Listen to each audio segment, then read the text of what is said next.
Páni, ako sa pozeráte na vývoj eurozóne tento rok?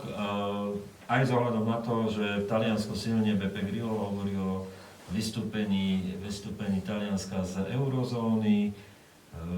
Minulý rok bol dokonca summit južných krajín, ktorí hovorili o tom, že treba zmeniť politiku eurozóny z toho neoliberálneho konceptu na nejaký spravodlivejší, aby to Nemecko neťažilo z toho juhu.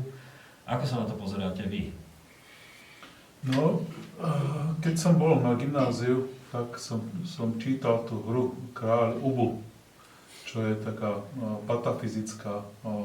patafyzická hra. Pre poslucháčov, no predstavte si dialógy, ktoré nemajú ako žiadne súvislosti, že niekto niečo povie a ten druhý mu na to odpovie, že napríklad, že koľko je hodín a ten druhý mu povie, že tráva je zelená. Hej. Čiže je to úplne nezmyselné. Potom aj Havel mal jeden čas nejaké absurdné divadlo.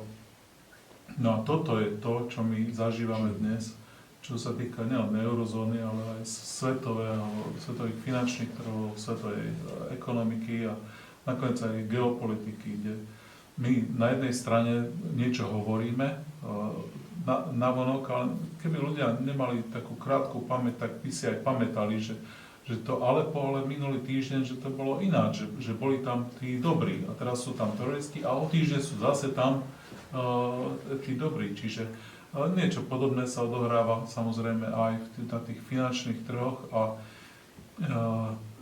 ja začnem teda vždy tým, keď som sedel v tých bankách a poisťovniach, tak vždy tie dozorné rady predstavenstva začínajú tým, že sme si zopakovali, že tie hlavné veci, tie hlavné trendy, čo sa deje vo svete. A už som to nebol skoro 2 mesiace, tak ja to pripomeniem čitateľom. Dnes ťažíme ropu 77,5 milióna barelov denne. 77,5 milióna barelov. Američania ťažia dnes 1,9 milióna barelov tzv. Nekonvenčnej ropy. To je aká? To je napríklad, že vyťažia taký piesok a z toho piesku pomocou rozpúšťadiel získavajú ropu a potom ten piesok zase vyhadzujú. Alebo pod vysokým tlakom vháňajú horúcu. Normálne ropa strieka sama, vplyvom, že sú tam plyny, ale tu nekonvenčná bridlicová ropa, to je taká porezná, jak ten kameň napätý, tá pemza, tak bridlicová ropa je tiež taký porezný materiál, v ktorom je ropa. A aby ste dostali von, tak tam vháňajú pod vysokým tlakom paru.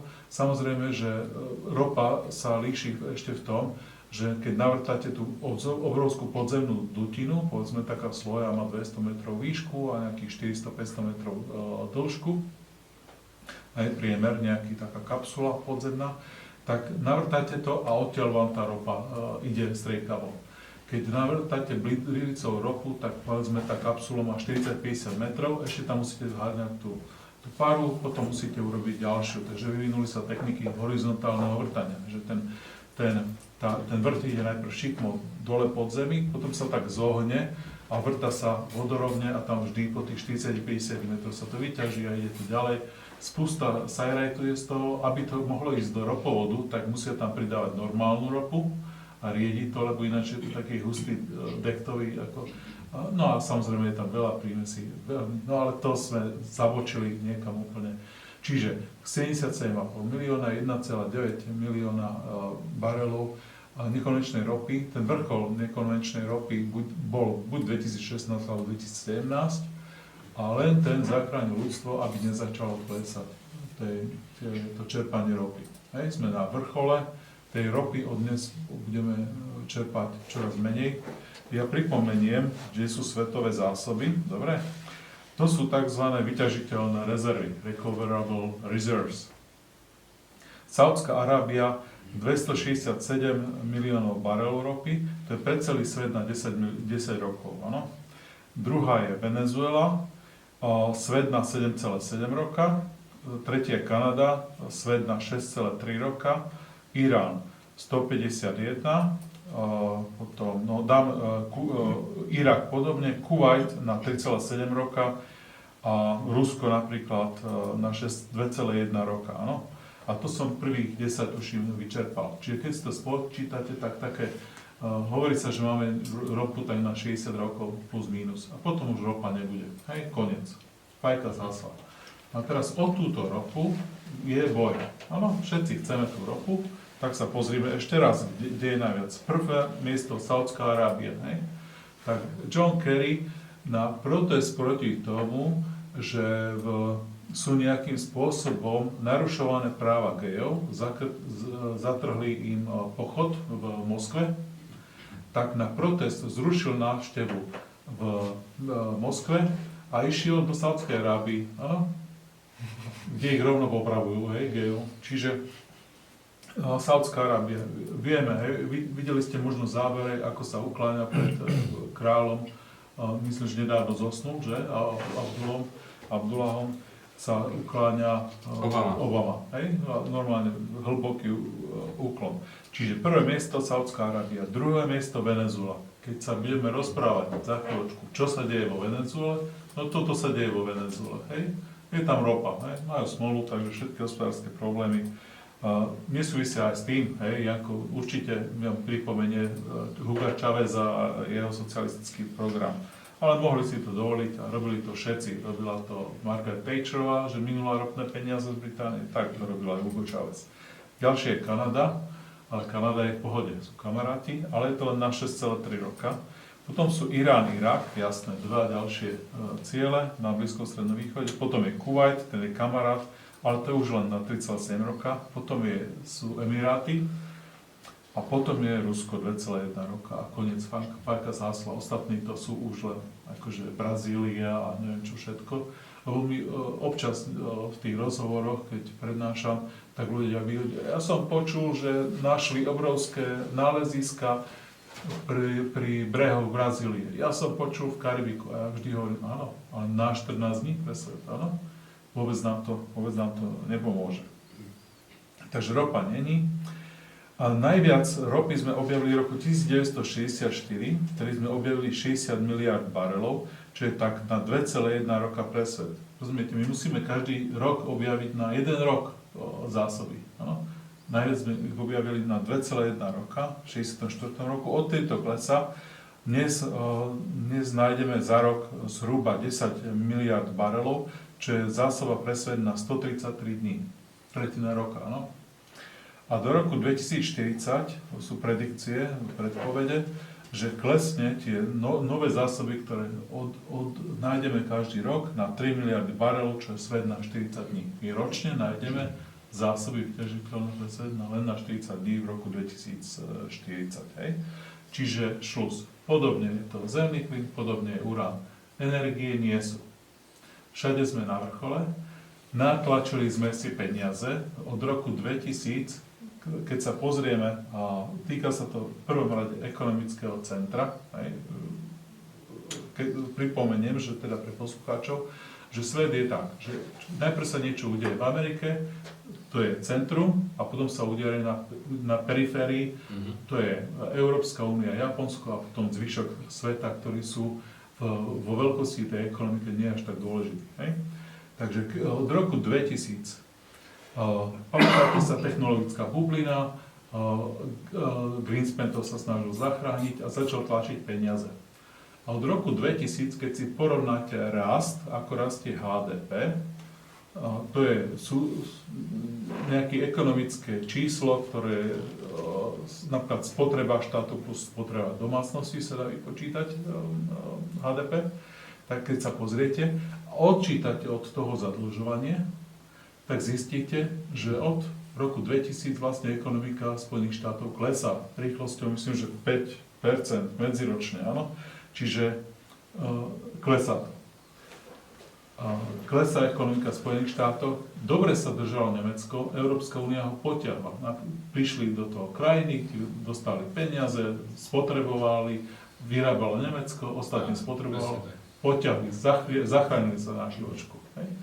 Ale keď sa pozriete všade, za posledných 5 rokov náš svetový dlh zrastol na trojnásobok. už si dlžíme všetkým. Všetci sa tvárime, že nič sa nedeje, ale všetci máme prázdne vačky. Hej. To je taký úvod do toho, že kde sa nachádza Európska únia. Toto všetci vedia, od Maria Draghiho až po 10 špičkových ľudí v politike na Slovensku. A podľa toho tí ľudia teda buď niečo povedia, alebo nepovedia, podľa toho, či chcú vydesiť ľudí, alebo nechcú vydesiť ľudí. Podľa toho, viete, veľmi dôležité ešte je také, že nie je dobre byť zvestovateľom zlých správ. Lebo tí ľudia sú nevoliteľní prakticky, keď hovoria, že no, budeme si musieť utiahnuť opasky a podobne. Takže a to je jeden z dôvodov. No ďalší z dôvodov je, že mass media dookola omielajú to, že ako nezamestnanosť klesá v Spojených štátoch. No neviem, tie čísla pozerám a od roku asi 2007 sa nám to už tak rozbieha, tie skutočné čísla od tých štatistík, čo sú vykazované. Existuje server, ktorý sa volá Shadow Stats, tam sa dá pozrieť a pozrite si tam, ako vyzerá nezamestnanosť. Oficiálne čísla 4,9% Spojených štátov nezamestnanosť. Skutočné 23% nezamestnanosť. V roku 1984 sa zmenila metodika. Dovtedy dlhodobo nezamestnaných patrili, to sú nezamestnaní. Od roku 1984 ľudia, to hovoria Angličania, že sú discouraged, áno, že už nemajú guráž hľadať prácu, tak títo ľudia po 2 rokoch, keď ste nezamestnaní, vyradia vás zo štatistiky. Ale keď sa pozriete, spočítate aj tých dlhodobo nezamestnaných, tak zrazu zistíte, že nezamestnanosť je 23%. Ďalšie číslo, ktoré sa dá, a to je oficiálne číslo, je participácia, účasť ľudí. Zdraví ľudia 18 až 65 alebo 63, ako je teda vek odchodu do dôchodku, tak účasť, koľky pracujú, klesá to, za poslednú dekádu to kleslo asi o 2,5%, dnes sú na 62%. Hej? Čiže tie čísla skôr potvrdzujú to, čo hovorí server Shadow Stats, ako to, čo vyhlasuje administratíva, kde tie čísla sa notoricky klamú. Ďalšie číslo, ktoré sa klame, je HDP. HDP sa skladá z niekoľkých vecí. Tá prvá vec, o čom sa môžeme baviť, sa volá inflátor. Hej? To je, aby zistili, že ako nám rastie HDP, tak čísla, ktoré sú spočítané za minulý rok a predminulý rok, vynásobia nejakou infláciou a to oznámia, že to je rast HDP. No a tieto inflátory, teda oficiálne inflácie sú niekde okolo 0 alebo 2%.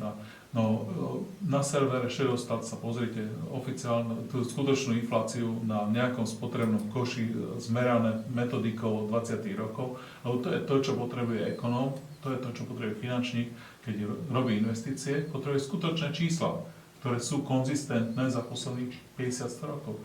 Tak keď sa pozriete na tie čísla, tá inflácia za posledných 10 rokov je 7% na Spojených štátoch. Ďalšie čísla, keď si pozriete, stredná trieda Spojené štáty sa rúca chudobne. Hej?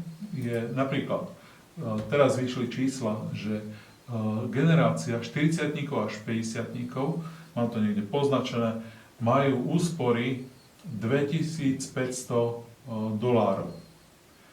Dosť veľa z nich má, že penzíne úspory, ale na penzijných úsporách majú zároveň proti ním opretú hypotéku, čiže keby teraz stratili prácu, musia vlastne svoje penzijné úspory použiť na splatenie hypotéky a tým pádom sú v koncoch.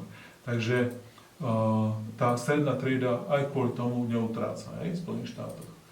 Takže niekoľko dôvodov je, za prvé je tam inflácia, za druhé tie reálne mzdy teda, že dokonca klesajú od 80. rokoch.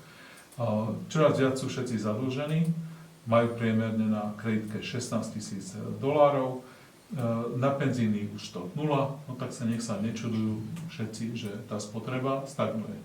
Aby tá spotreba nejaká bola, tak utráca štát. No a štát, keď utráca, tak to číslo, ktoré ekonómovia používajú, sa volá multiplikátor. A to hovorí, že ja keď štát utratím $1 alebo €1, koľko HDP s tým vytvorím. V dobrých časoch sme utratili $1 v 20. rokoch 20. storočia a mali sme $4 HDP sa vytvorili. Dnes Najlepšie, myslím, Spojené štáty sú na tom, že utratíte $1, utratíte $4 a dostanete $1, áno, HDP, to je najlepšie. Ale teraz som čítal čísla za Európsku úniu. Z každé euro HDP, ktoré sa vytvorí pomocou toho tlačenia peňazí, kvantitatívneho uvoľňovaní, nás stojí 18 eur novo vytlačených zo vzduchu vytlačia peniaze a 18 eur na to potrebujú. Čiže my sme všetci bankrotovaní, zadlžení a je to len, jak som hovoril na začiatku relácie, len si proste sa tvárime, že naši rodičia nemajú pohlavné orgány. V dobrej spoločnosti sa o tomto kolapse, ktorý pomaly okolo nás prebieha, sa nerozpráva. Janko? Dušan toho povedal toľko veľa, že skoro nie je čo dodať. No tak skôr to je Venezuela. Nie, práve že tu veľmi nesledujem. Ale asi by som to trošku tak zhrnul, lebo v tej záplave faktov sa to možno aj trošku stráca ten prehľad, že prvá chyba je, že sa vôbec používa HDP, že nám rastie ekonomika, ale to HDP neznamená rast ekonomiky, to znamená rast rôznych úkonov, transakcií, nákupu, predaja a tak ďalej. Už to je jedna veľká chyba, pretože sa tu chválime, že Slovensko má 3%, raz to bude mať 4% a tak ďalej, ale keď robíme viacej, neznamená to, že sa máme lepšie. Našim cieľom by malo byť ako bohatnutie, čiže prosperita.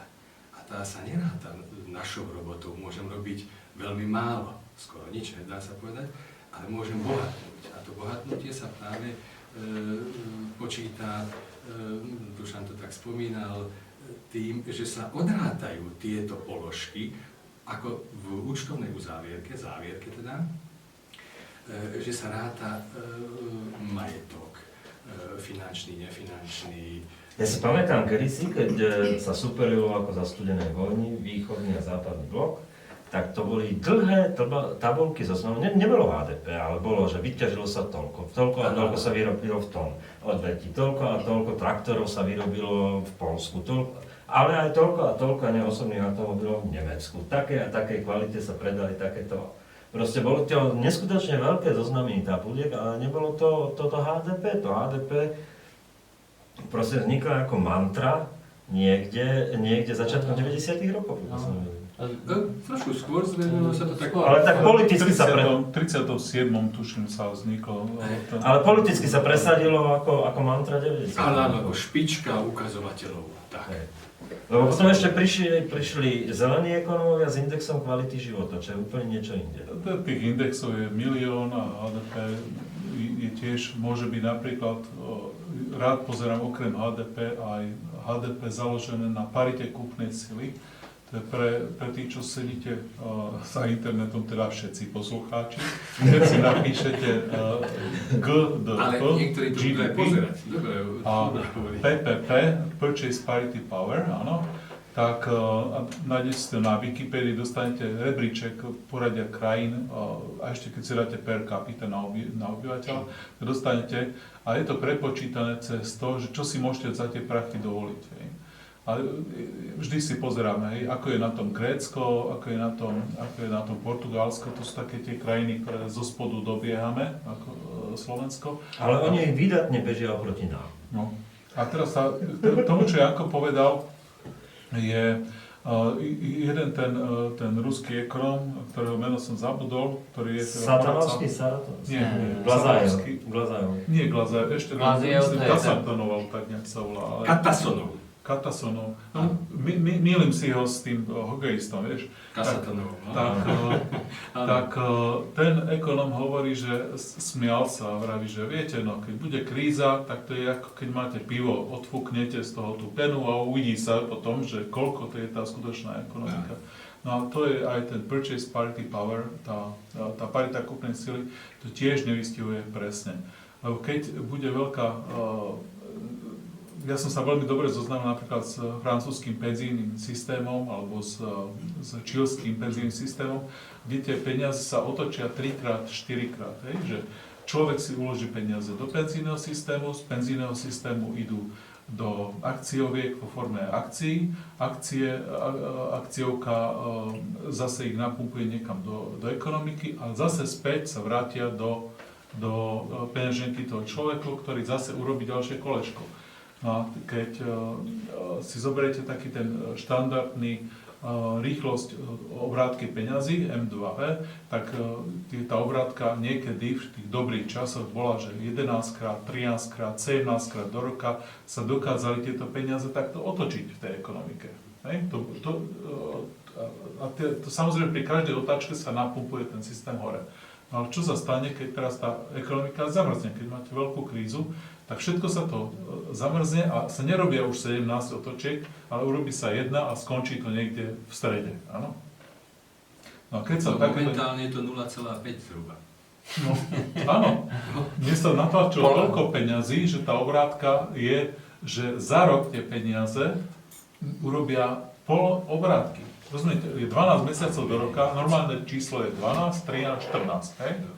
Teraz to je, že 0,5. To znamená, že je vytlačených veľa peňazí a stoja niekde na účtoch, v daňových rajoch, neviem kde, v keši. No a o tom sú negatívne úroky, pretože firmy nechceli príjmať tie peniaze vlastne a reinvestovať ich a tak ich začali trestať. Že nezoberieš ich a budeš ich držať, no tak... Ten dôvod tých negatívnych úrokov je, tých dôvodov je viac, hej? Akože toto nie je jediný. Ten prvý je, a teraz pred reláciou ešte sme dali si také zahrievacie kolo s Jankom a sme sa rozprávali, Janko je stúpenec rakúskej ekonomickej školy a oni hovoria o biznis cykle. Ano? A je to prvá vec, keď chodíte na ekonomickú fakultu, tak hneď na začiatku v Samuelsonovej jedničke sa vám vysvetlí, že je normálne, že tá ekonomika raz ide rýchlejšie, raz pomalšie. A to sa volá, že biznis cyklus. Asi má to nejaké svoju periodicitu, objavuje sa to plus minus každé 4 roky. Hej, a tam sa tá informácia končí. Potom existujú aj väčšie iné cykly, nebudeme rozpýtovať. No a teraz vždy ten cyklus má tú svoje prácu, to vyčistenie, ktoré robí. No? Vždy, keď sa zastaví tá ekonomika, tak tí najslabší odpadnú a tá ekonomika sa vyčistí a môže sa naštartovať nový cyklus. Vie sa, že čo ide, ktoré tovary sa predávajú, čo je potrebné pre ľudí a je to vlastne taká samoregulácia. No a v roku 2000, v strede toho cyklu, ktorý sa zasekol, Greenspan začal tlačiť peniaze a ten cyklus vlastne narušil tým, že začala sa vytvárať bublina. A vytvárala sa na nehnuteľnostiach do roku 2007 niekedy. Od roku 2007 padali nehnuteľnosti, v roku 2008 už padli prvé 4 nejaké veľké banky. V októbri, 25.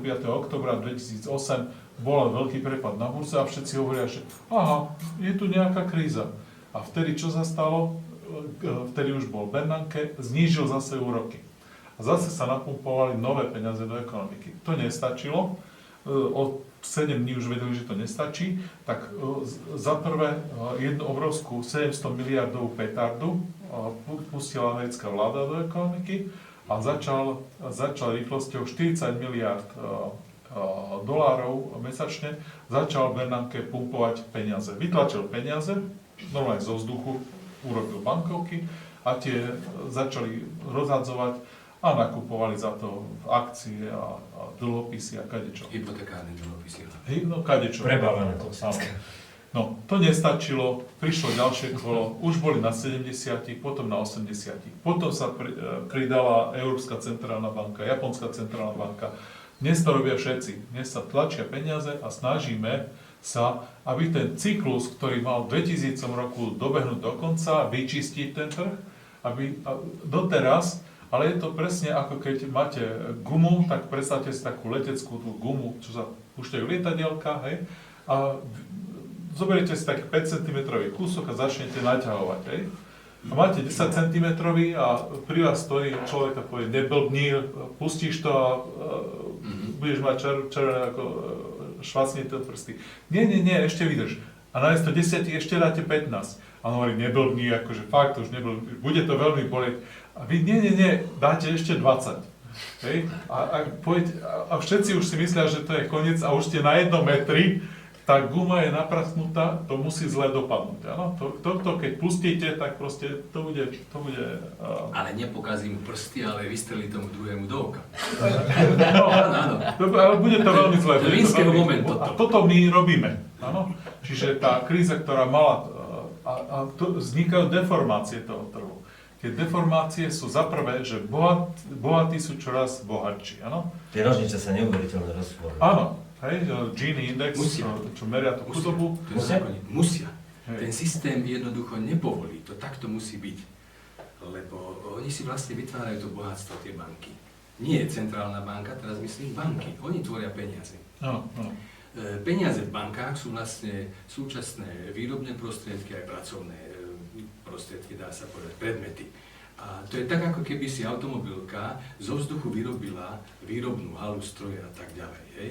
A vyrobí nejaké celé série a potom to odovzdá niekomu, neviem komu, tie haly. Tak jasné, že tá automobilka začne rýchlo bohatnúť, pretože vytvára si ten kapitál, tie prostriedky z ničoho, zo vzduchu. Ten robotník musí prísť a makať a musí si to zarobiť. Hej, hoci kto iný. Chytal som do konzervy. Je treba. No ale keď on zo vzduchu si vyrába vlastne výrobné prostriedky, tak musí zákonite bohatnúť. Hej? A aby neskrachoval, tak stále mu politický systém umožňuje vytvárať ich viac a viac, lebo nemôže zastať. Lebo keby zastal a odovzdal tie prostriedky, tak skrachuje a potom všetkých prepustí a je kríza. No ale to je kľúčové. A preto musí bohatnúť.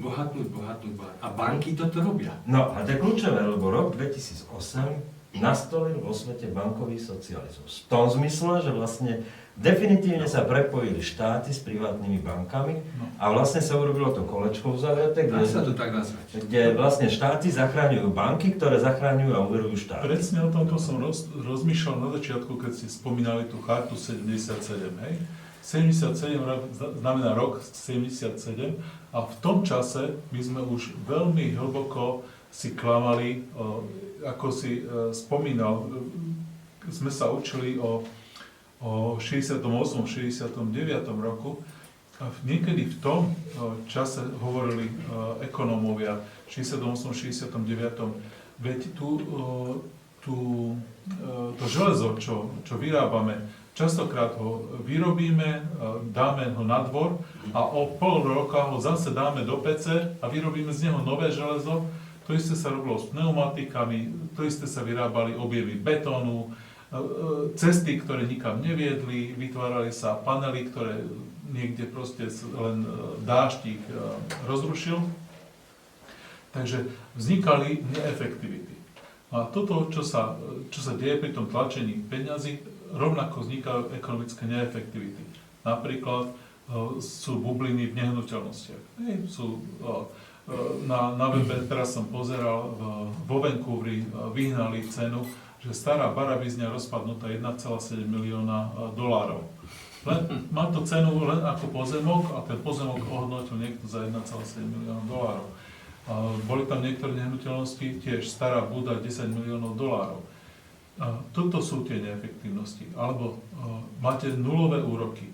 Tak za tie nulové úroky si niekto povie, požičiam si peniaze a postavím si ďalší obchod. Tak si postaví ďalší obchod, ďalšiu výrobnú topánok, ďalšiu výrobu fľašiek a tak ďalej. A keď sa pozrieme, jedna z charakteristík je využitie kapacít, tak u nás je to v Európe tak na 82-83%. Znamená, že ešte by sme vedeli vyrábať 17%, 18% navyše. A pozrite na Spojené štáty, majú tam nejakých 75%. Čiže oni by vedeli ešte 25% navyše vyrábať na tých strojoch, na to všetkom, čo je postavené. Ale pozor, 75% využitie kapacity znamená, že keď sú 4 fabriky, tak jedna z nich by mala byť zatvorená a tie 3 by mali robiť normálne na 3 smeny, aby využili tie stroje. Toto je ako pri niektorých odboroch tieto stroje a haly a tieto veci sú najväčšie náklady. No ale nie, oni všetky tie 4 fabriky proste idú na 75%. A jedno z nich platí štát. A jedno z nich platí niekto. Ono tie peniaze sú mnohokrát zaciklené kolo toho sveta, že ľudia zároveň majú aj svoje penzíne úspory a zároveň na druhej strane to majú tie peniaze požičané, ale je to tak rozpojené, že ak by sa niečo stalo, a teraz spomínam stále to, keď sme na základnej škole hudba hrála a boli tie stoličky a behali sme dookola a tancovali. A keď zastávala hudba, tak každý si mal sadnúť. A vždy sa zobrala jedna stolička. Vždy sa zobrala jedna stolička, no. A teraz to isté sa stane, hej? Keď všetci povedia, OK, zreálnime aktíva, pozrieme sa, všetci si chyťte, prosím vás, to, čo ako vlastníte a vyrovnáme si všetky účty, tak zrazu zistíte, že nikto nie je schopný okamžite splatiť hypotéku. To znamená, že všetkým zdefaultujú, zbankrotujú ich penzíne úspory. A sme kompletne vyspelý svet, skončili túto katastrofu. Dobre, ale predsa len sme sa nedotiahli teda k perspektíve tej európskej, teda eurozóny. Na také špíle bol jeden provokatívny komentár dnes práve k tomuto výročiu, kde to úplne v nemeckých podmienkach nezvyklo, by som povedal, a hlavne ako je také špíle, pomenovali jasne a povedali, že to bol umelý politický projekt, ktorý nemá budúcnosť. Eurozóna alebo Európska únia? Eurozóna a euro. Európska menová únia. Tak. Vieš čo, no, je tieto debaty, ako napríklad Juraj začal, že či malo byť alebo nemalo byť Slovensko samostatné, no stalo sa, karty sú rozdané, mlieko je vyliaté, ako hovoria anglosasi, čiže mlieko je vyliaté, nedáme ho naspäť do fľaše, neodstane sa to, ako hovoríme my na východe.